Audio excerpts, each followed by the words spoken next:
само да кажа, ето този бандит сега, който хората ще го хванат.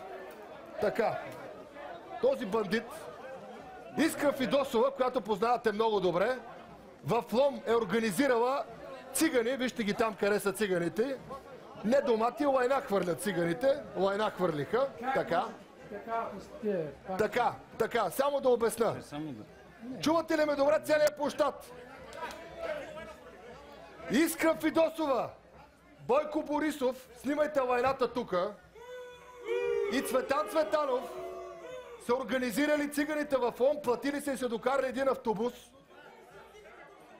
Оставете, не говоря за българите от Лом, не говоря за вас, които направиха ето тази лайнарщина с лайната току-що.